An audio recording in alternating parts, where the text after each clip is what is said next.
دنیا میں صرف وہی قومیں ترقی کرتی ہے جو اپنی ماضی سے سیکھتی ہے اور مستقبل کی تیاری کرتی ہے۔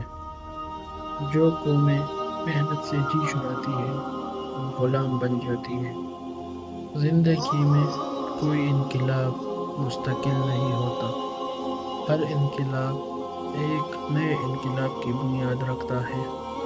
زندگی کا مقصد محض جینا نہیں بلکہ کسی اعلیٰ نصب العین کے لیے جینا ہے۔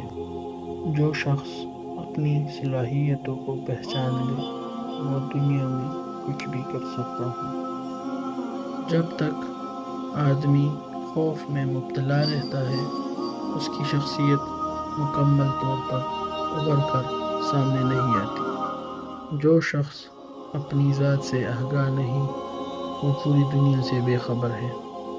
زندگی عمل سے بنتی ہے، علم سے نہیں۔ کسی قوم کی بقا اس کے افراد کے کردار پر ہوتی ہے، محلات پر نہیں۔ کسی قوم کی تباہی کی سب سے بڑی وجہ یہ ہے کہ وہ ماضی پر فخر کرنے لگے اور مستقبل کی فکر چھوڑ دے۔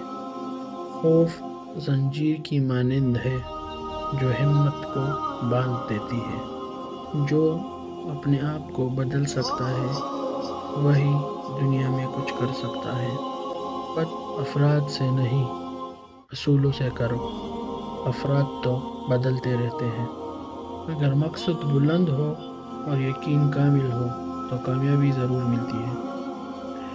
رزق کو کم کرنے والے 5 اسباب: نمبر 1 نماز قضا کرنا، نمبر 2 قبرستان میں ہنسنا، نمبر 3 سجدہ تلاوت نہ کرنا، نمبر 4 اندھیرے میں کھانا کھانا، نمبر 5 مغرب اور عشاء کے درمیان سونا۔